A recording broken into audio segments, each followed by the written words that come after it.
سے ہم پر چڑھ دوڑیں، قلق کا کوئی فائدہ نہ ہوگا۔ اس گفتگو سے مقصد اس نتیجے تک پہنچنا ہے کہ آدمی قلق و اضطراب کا شکار نہ ہو، قضائے ربی کو مان لے اور ماضی پر ندامت محسوس نہ کرے۔ میں اپنے امتحان میں ساتھیوں کے مقابلے میں اول آنا چاہتا تھا، مذاکرے میں اپنے آپ کو تھکاتا۔ جب امتحان دے دیا تو نتیجہ کو لے کر خوف و اضطراب میں پڑا رہا۔ گھر میں امتحان کے پرچے الٹ پلٹ کر اور جوڑ گھٹاؤ سے اپنے جوابوں کو جانچتا اور ان کی تصحیح کرتا، حتیٰ کہ اضطراب کے مارے دانتوں سے انگلی کاٹ ڈالتا۔ پھر نتیجہ آتا، کبھی خوشکن اور کبھی ناخوشگوار، لیکن مجھے یاد نہیں کہ کبھی بھی میرے اضطراب نے نمبروں میں اضافہ کر دیا ہو، جواب ٹھیک کر دیے ہوں یا مجھے پہلی پوزیشن دلا دی ہو۔ بقول شاعر، میں آفتوں سے بے پرواہ ہو کر رہتا ہوں کیونکہ ان کی پرواہ سے کوئی فائدہ نہیں ہوا۔ قدرے کفاف میں راحت۔ میں معہد الریاض العلمی یعنی ریاض سائنسی انسٹیٹیوٹ گیا، گھر والوں کو جنوب میں چھوڑ دیا، اپنے چچاؤں کے ساتھ رہنے لگا جہاں زندگی سادہ تھی، تعلیم میں محنت اور آنے جانے اور گھر کے کاموں میں مشقت ہوتی تھی۔ 15 منٹ سے آدھا گھنٹہ روز صبح میں بھی پیدل جانا اور ظہر میں واپس آنا ہوتا، اور گھر کے لوگوں کے ساتھ صبح، دوپہر اور شام کھانا بنانے میں ساتھ دیتا، گھر میں جھاڑو دیتا، سامان ٹھیک کرتا، باورچی خانے کو ترتیب دیتا، اسباق کا مذاکرہ اور انسٹیٹیوٹ کے کاموں میں شرکت بھی رہتی اور اچھے نمبرات اور پوزیشن لایا کرتا۔ میرے پاس بس ایک ہی کپڑا تھا، اسی کو دھو کر پہنتا تھا، گھر میں بھی، اسکول میں بھی اور تقریبات میں بھی، کیونکہ آمدنی بہت کم تھی۔ کھانے کا خرچہ، گھر کا کرایہ اور دوسری چیزیں سب اسی میں کرنی ہوتی تھیں، اس لیے گوشت بھی کبھی کھاتا اور پھل تو بہت کم کھایا کرتا۔ ہمیشہ کام، مذاکرہ اور مطالعے میں مصروف رہتا، تفریح کے لیے مہینہ میں 1 یا 2 بار ہی کہیں نکلا کرتا۔ میرے مضامین لگ بھگ 17 تھے، جس میں انگریزی، انجینئرنگ، الجبرا اور سائنس کی دوسری شاخیں تھیں۔ دینی اور عربی کے مضمون الگ تھے۔ اولی متوسطہ سے ہی المعہد العلمی سے ادبی کتابیں میں نکالا کرتا۔ مطالعے کا شوق اتنا تھا کہ کتاب لے کر ساتھیوں سے بالکل الگ تھلگ ہو جاتا۔ اس دراز نفسی سے کہنا یہ ہے کہ اس مشقت، تکان، سادگی اور کم آمدنی کے باوجود اطمینان تھا، دل میں سکون تھا، پوری نیند لیتا تھا۔ ایسے ہی زندگی چلتی رہی۔ پھر الحمدللہ مجھے اچھا مکان، لذیذ کھانا، بہت سے کپڑے اور آسائش کی زندگی نصیب ہوئی، لیکن اب پہلی جیسی نفسیات نہ تھیں۔ مشاغل بڑھ گئے، کدورتوں میں اضافہ ہوا۔ یہ اس کی دلیل ہے کہ چیزوں کی کثرت سعادت اور راحت نہیں ہے۔ اس لیے یہ نہ سمجھیے کہ حزن و ملال اور رنج و غم کا سبب کم آمدنی اور زندگی میں آرام کے کم اسباب کا ہونا ہے۔ یہ درست نہیں۔ زیادہ تر وہ لوگ جو بقدر کفاف پر رہتے ہیں ثروت مندوں سے زیادہ خوش رہتے ہیں۔ برے سے برے احتمال کی توقع۔ میں ابہا کے انسٹیٹیوٹ میں سیکنڈری کی پہلی جماعت میں تھا۔ میری پوری تمنا تھی کہ فرسٹ پوزیشن لاؤں۔ پہلی کے لیے جدوجہد کی تھی، دل میں یہ تھا کہ کم از کم دوسری پوزیشن تو ملے گی ہی۔ مجموعی نمبرات سے تو مجھے ڈسٹنکشن مل رہا تھا۔ مذاکرات میں محنت، جدوجہد اور شب بیداری کے بعد یہی توقع ہو سکتی تھی۔ جب رزلٹ آیا تو دوسرے مضمونوں میں اچھی کامیابی کے باوجود میں انگریزی میں فیل تھا۔ یہ مضمون میرے لیے بڑا بوجھ تھا، نہ کچھ یاد رہتا نہ سمجھ میں آتا۔ اب مجھ پر حزن و یاس کے بادل چھا گئے۔ کئی راتیں جاگ جاگ کر گزاریں۔ ساتھیوں میں کئی حاسد خوش تھے۔ یہ چیز بالکل متوقع نہ تھی کیونکہ یہاں پہلی پوزیشن کی آس لگائے بیٹھے تھے۔ میرے جذبات مشتعل تھے، دل تنگ کہ ایک استاد نے اس بارے میں مجھ سے بات کی، مجھے دلاسا دیا۔ اس پر مجھے یہ شعر یاد آیا کہ ہر چیز کتنی ہی کامل ہو، اس میں نقص رہ جاتا ہے، اس لیے اچھی زندگی سے انسان دھوکے میں نہ پڑے۔ بعد میں جب بھی مجھے اپنا وہ حزن و ملال یاد آتا تو ہنسی آ جاتی، کیونکہ یاس و ملال سے رزلٹ میں تو کوئی فرق نہیں پڑتا، بلکہ ایسا ہی حال رہتا تو دوسری مرتبہ میں مذاکرہ اور کامیابی کا حصول ہی نہیں کر سکتا تھا۔ اس لیے میں کہتا ہوں کہ ناکامی کی صورت میں آپ مایوس نہ ہوں، نہ منہ سے جھاگ نکالیں اور نہ یہ سمجھیں کہ اس سے کامیابی مل جائے گی۔ ایسا سوچنا غلط ہے، اس سے کچھ نہ ہوگا، بلکہ آپ کی ناکامی اور نامرادی میں ہی اضافہ ہوگا۔ جب حدیث نبوی میں MA کا مقالہ میں نے پیش کر دیا، مناقشہ ہوا تو میرا خیال تھا کہ میں نے جوابات صحیح دیے ہیں، لیکن نتیجہ آیا تو جید جدا یعنی بہت اچھا تھا۔ اس سے مجھے رنج ہوا۔ میرے ایک دوست نے مجھ سے بات کی اور کہا بھی تمہیں امتیازی درجہ نہ ملا تو اتنا سوچنے کی کیا ضرورت ہے، دونوں کا نتیجہ تو ایک ہے کہ MA کی ڈگری مل گئی۔ فرض کرو کسی سبب سے تمہارا مقالہ رد کر دیا جاتا اور MA نہ کر پاتے تو کیا ہوتا؟ ظاہر ہے کہ وہ درست کہہ رہا تھا۔ بات میری سمجھ میں آ گئی اور میں پرسکون ہو گیا۔ جب تمہیں کسی ناگوار بات کی توقع ہو تو برے سے برے احتمال کو برداشت کرنے کے لیے ذہن کو تیار کر لو، پھر حتی الامکان اس سے بچنے کی کوشش کرو۔ ہاتھوں کے طوطے اڑ جانا، لعنت ملامت اور قلق سے سینے کی تنگی اور کبید و خاطری کے علاوہ کچھ حاصل نہ ہوگا۔ MA میں جو سبق ملا تھا وہ ڈاکٹریٹ کے مقالے کے انٹرویو میں تاخیر کے وقت کام آیا۔ مقالہ علمی اور ترتیبی اعتبار سے مکمل تھا، امید تھا کہ جلد ہی انٹرویو ہو جائے گا، لیکن اس میں دیر ہوتی گئی۔ لیکن اس بار میں نے اسے آسانی سے لیا، پہلے کی مانند زیادہ پرواہ نہیں کی۔ اس سے فائدہ یہ ہوا کہ خطرناک سے خطرناک توقع اور احتمال کے لیے ذہنی طور پر تیار رہا اور زندگی یوں ہی چلتی رہی، گویا کہ کچھ نہیں ہوا۔ جسے پوری تجارت میں گھاٹے اور پورے مال کے جانے کی توقع ہوگی، وہ تھوڑے خسارے کو آسانی سے برداشت کر لے گا۔ جسے قتل ہو جانے کا خدشہ ہوگا اور بس قید کر دیا جائے تو وہ اللہ کا شکر ہی ادا کرے گا اور مصیبت کو آسانی سے برداشت کر لے گا۔ عافیت کے ساتھ روزی روٹی ملے تو پھر دنیا کو سلام ہو۔ 1400 ہجری میں ہم لوگ یمن کے حدود میں ایک دعوتی کیمپ میں تھے جس کا افتتاح عالی جناب شیخ عبدالعزیز بن باز نے کیا تھا۔ شریعہ فیکلٹی میں تفسیر کے استاد کے ساتھ ہم ابہا گئے۔ جب کیمپ کو واپس آئے تو ابہا تہامہ والی پہاڑی راستہ اختیار کیا۔ بار کے سیلابوں سے راستہ ٹوٹا پڑا تھا۔ ہمارے استاد تفسیر میں تو طاق تھے لیکن کار چلانی بالکل نہیں جانتے تھے۔ انہوں نے مجھے بھی ڈرائیو کرنے نہیں دیا، یا تو میرے ساتھ شفقت کی وجہ سے یا ڈر کی وجہ سے۔ چلانا نہ جاننے کے ساتھ اگر وہ آہستہ چلا لیتے تب بھی غنیمت تھا، لیکن وہ تو ایسے دوڑا رہے تھے جیسے کسی مقابلے میں ہوں، حتیٰ کہ قریب تھا کہ وہ ہمیں کسی کھڈ میں گرا دیں۔ وہ کار کو کنٹرول کرنے کی کوشش کر رہے تھے، اس کی چرچراہٹ سنائی دے رہی تھی۔ وہ رات زندگی اور موت کے بیچ ہم نے گزاری۔ کبھی موت کا خیال کر کے دنیا کو خیر بات کہتے، کبھی زندہ ہو جاتے۔ میرے دانت پیر اور ہاتھ بھنچے ہوئے تھے، کبھی جسم کو ڈھیلا چھوڑتا، اسے نصیحت کرتا، بہلاتا کہ بس یہ کٹھن گھڑی اب ختم ہوئی۔ یہاں تک ہم ایک کشادہ وادی میں پہنچ گئے۔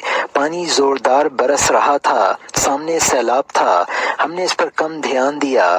جب وادی کے بیچ میں پہنچے تو پانی چڑھنے لگا، حتیٰ کہ کار میں داخل ہو گیا۔ ناچار ہم اس سے اتر کر بھاگم بھاگ وادی کے پار نکلے۔ بیچ رات سے لے کر صبح تک اس کے کنارے بھوکے پیاسے بغیر گدے بستر اور چادر کے پڑے رہے، کیونکہ موت کا انتظار تھا۔ اس لیے زندہ بچ جانے کو بھی غنیمت سمجھا اور سفر کی تکان و مشقت اور رت جگہ کے باوجود سلامتی ملنے پر اللہ کا شکر ادا کیا۔ صبح کے وقت مددگار پہنچے اور ہم واپس آئے۔ اس سے مجھے اس امریکی کشتی کا قصہ یاد آیا جس کا ملاح دوسری جنگ عظیم میں شریک تھا۔ اس کی کشتی کو ایک راکٹ آ کر لگا، وہ سمندر میں ڈوب گئی۔ 13 دن وہ پانی کے نیچے رہا۔ ٹھنڈے پانی اور سوکھی روٹی کے علاوہ اور کچھ اس کے پاس نہ تھا۔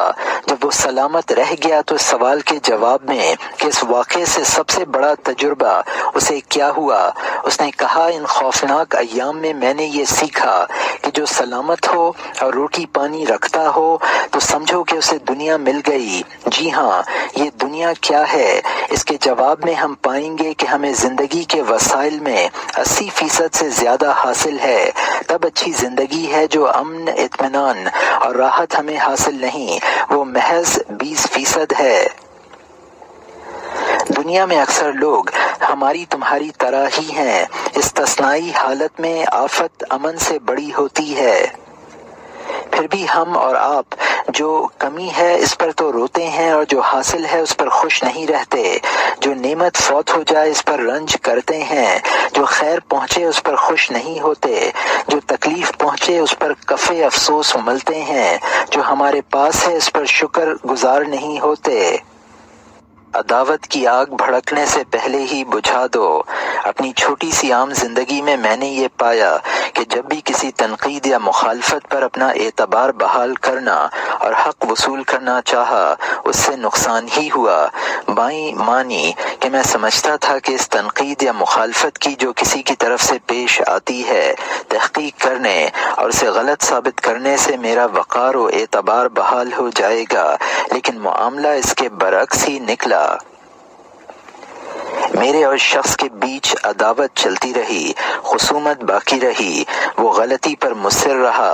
بالآخر میری تمنا بھی یہ ہوئی کہ کاش میں تحقیق و تفتیش میں نہ پڑا ہوتا، بلکہ اس کے مقابلے میں صبر، اعراض، تحمل اور برداشت کی پالیسی اپناتا۔ یہی قرآن کی بھی تعلیم ہے۔ فرمایا، درگزر کرو اور جاہلوں سے اعراض کرو۔ سورہ نمبر 7 آیت نمبر 199۔ چاہیے کہ عفو و درگزر سے کام لیں۔ سورہ نمبر 24 آیت نمبر 22۔ وہ لوگ جو غصہ پی جاتے اور لوگوں کو معاف کر دیتے ہیں، اللہ ان نیک کاروں سے محبت کرتا ہے۔ سورہ نمبر 2 آیت نمبر 134۔ جب وہ ناراض ہوتے ہیں تو معاف کر دیتے ہیں۔ سورہ نمبر 42 آیت نمبر 37۔ احسن طریقے پر جواب دو، دیکھو کہ جس کے اور تمہارے بیچ عداوت تھی وہ پکا دوست بن جائے گا۔ سورہ نمبر 41 آیت نمبر 34۔ جب جاہل انہیں مخاطب بناتے ہیں تو یہ سلام کرتے ہیں۔ سورہ نمبر 25 آیت نمبر 63۔ لہذا کسی شخص کے منہ سے بری بات سنو تو اسے جواب نہ دو، جواب دینے سے وہ 10 گنا برائی کرے گا۔ کوئی تمہاری ہجو کرے تو ایسے ٹال دو گویا تم نے سنا ہی نہیں۔ اگر تم نے بھی جواب میں ہجو لکھی تو لوگ ان چیزوں میں لگ جائیں گے، ادیب انہیں محفوظ رکھیں گے۔ کوئی تمہارے خلاف تیز و تند مقالہ لکھے تو تجاہل سے کام لے کر اسے مر جانے دو۔ کوئی حسد سے تم پر نقد کرے تو تغافل برت جاؤ۔ بزرگوں نے کہا ہے کہ برداشت کر لینے سے مصائب دفن ہو جاتے ہیں۔ بقول شاعر، لبالب بھرے سمندر میں کوئی نادان پتھر کھینچ کر مارے تو اس کا کیا بگڑے گا کہ سمندر کا پانی پاک ہے، اس کا مردار حلال ہے۔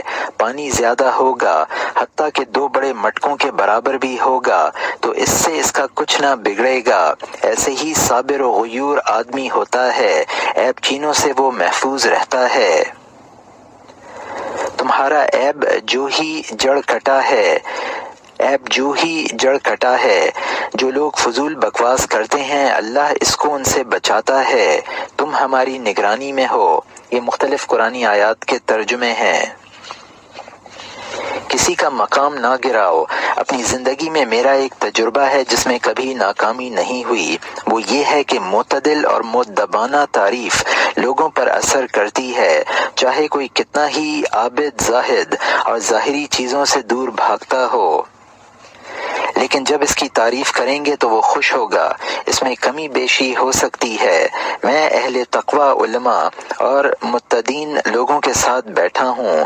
جب ان کا شکریہ ادا کیا جاتا یا مدح کی جاتی تو وہ نرم پڑ جاتے، چہرے پر خوشی جھلکتی، پیشانی چمکتی۔ مطلب یہ کہ نرم کلمہ اپنا اثر رکھتا ہے، اور نبی کریم صلی اللہ علیہ وسلم کی تعلیم بھی یہی ہے کہ لوگوں کو ان کا قرار واقعی مقام دو۔ قرآن میں فرمایا گیا، اللہ کی رحمت سے تم ان کے لیے نرم ہو، اگر تم سخت دل ہوتے تو وہ تمہارے پاس سے چھٹ جاتے۔ سورہ نمبر 3 آیت نمبر 159۔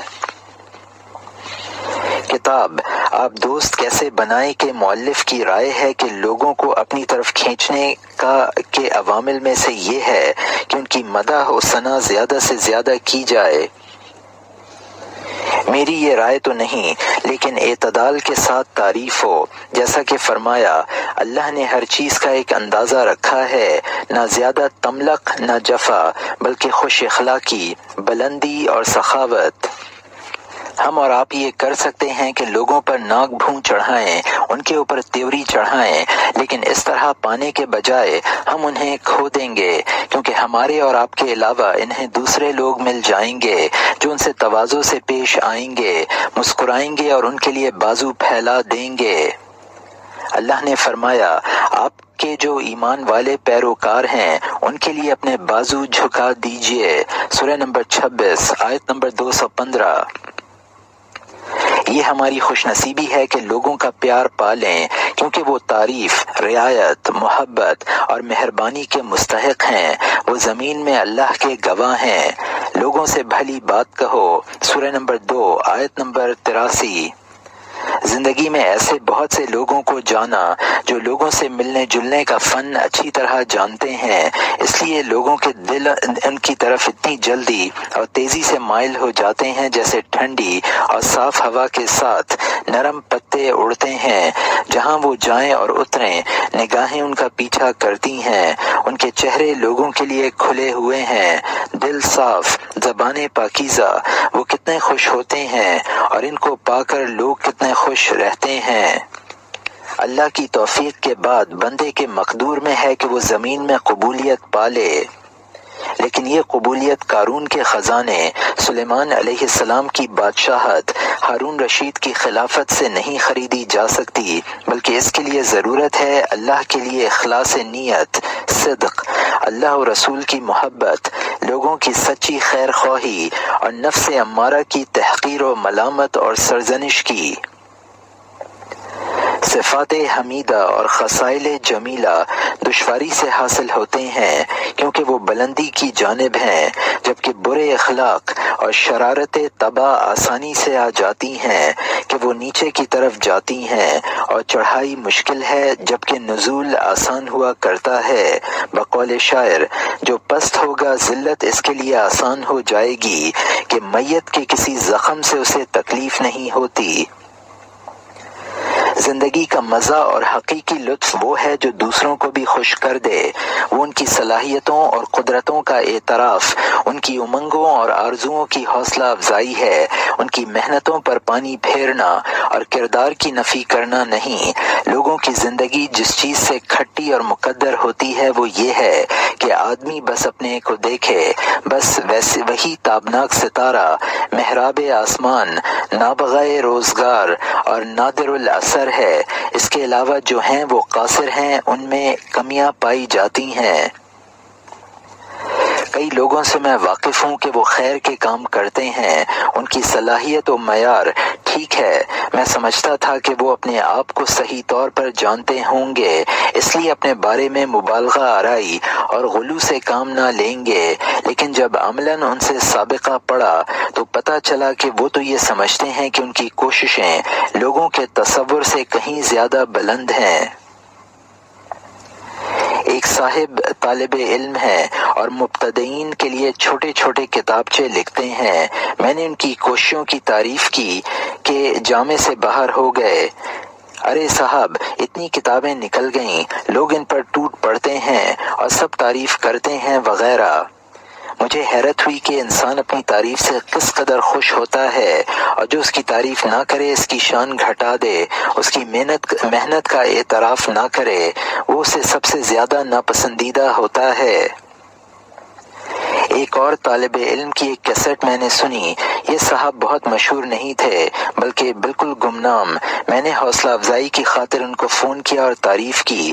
جیسے ہی میں نے ان کی کیسٹ کی تعریف کی، بس شروع ہو گئے۔ پہلے تو عاجزی سے بولے کہ بس اللہ کا کرم ہے کہ ان کی کیسٹ عام ہو رہی ہیں، تمام مسلمانوں کو فائدہ پہنچ رہا ہے۔ پھر انہوں نے بتایا کہ اتنے لوگ لیکچر میں شریک ہوئے وغیرہ، جیسے ان کی کیسٹیں مشرق و مغرب میں پھیل گئی ہوں۔ اس سے بھی سمجھ میں آیا کہ نفس انسانی اپنی قدر و قیمت میں بہت مبالغہ پسند ہے، اسے اپنی تنقید بہت ناپسند ہے۔ ایک وائز کی میں نے تعریف کر دی، ان کی تقریر میں خود شریک نہ تھا، دوسروں نے بتایا تھا۔ جیسے ہی تعریف کی انہوں نے بتایا کہ کتنے لوگ شریک ہوئے اور متاثر ہوئے، کتنے روئے اور کتنوں نے ان کے ہاتھ پر توبہ کی۔ لہٰذا آپ کبھی بھی کسی کی شان نہ گھٹائیں، نہ ان کی تحقیر کریں۔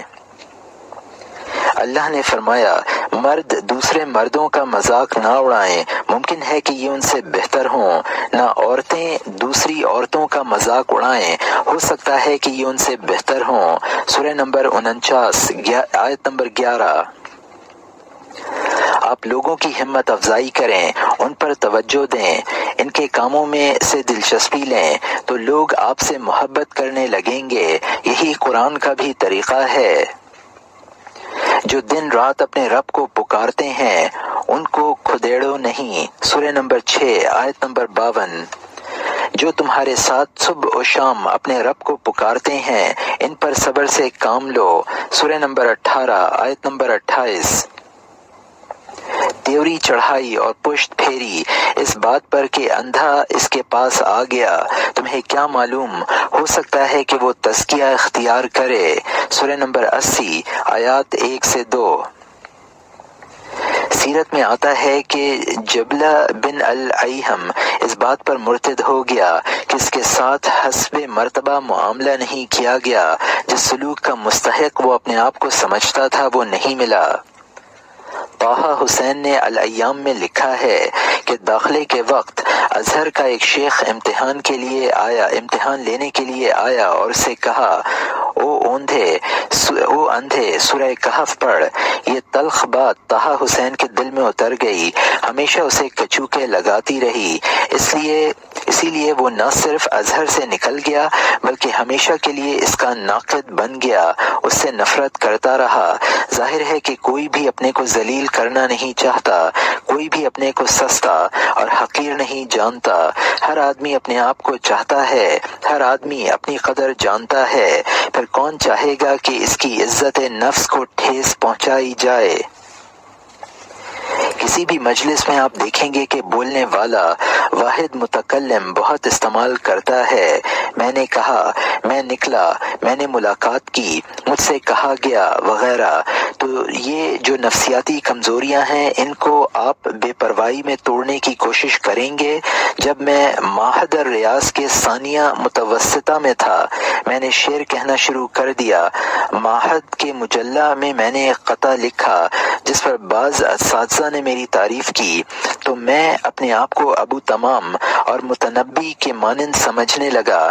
ایک بار معہد میں دوسرے ادارے کے طلباء کا وفد آیا، ان کے اعزاز میں ایک جلسہ کیا گیا جس میں مجھ سے ایک قصیدہ پڑھنے کے لیے کہا گیا، کیونکہ طلباء میں اور کوئی شاعر یا شاعری کا دعویٰ کرنے والا نہ تھا۔ اب مجھے قصیدہ کہنا لازم تھا کہ پانی نہ ملے تو تیمم ہی صحیح۔ قصیدہ تیار کر کے پڑھا گیا اور معہد کے ادب کے ایک استاد نے قصیدے کے اسلوب اور حسن بیان کی تعریف کی۔ میں اسے صحیح سمجھا کہ واقعی وہ نادر المثال اور شاہکار ہے۔ جب میں بڑا ہوا، ادب کا مذاق پیدا ہو گیا، شعر کی معرفت ہو گئی، تو مجھے اپنے آپ پر اپنے قصیدے پر ہنسی آئی۔ تو یہ انسانی نفسیات ہے۔ میں اور آپ لوگوں کو اس سے موڑ نہیں سکتے تو ان کے جذبات کو ٹھیس کیوں پہنچائیں؟ ایسا کر کے ہم ان کی بدمزگی مول لیں گے، ان کی دشمنی اور ناگواری کا سامنا کرنا پڑے گا۔ اس لیے اس چیز کو چھوڑ کر لوگوں کی زندگی میں جو خیر کا پہلو ہے، جو اچھے صفات ہیں، جو فضائل ہیں، ان پر نظر رکھیں اور ان کی کوتاہیوں اور غلطیوں سے صرف نظر کریں۔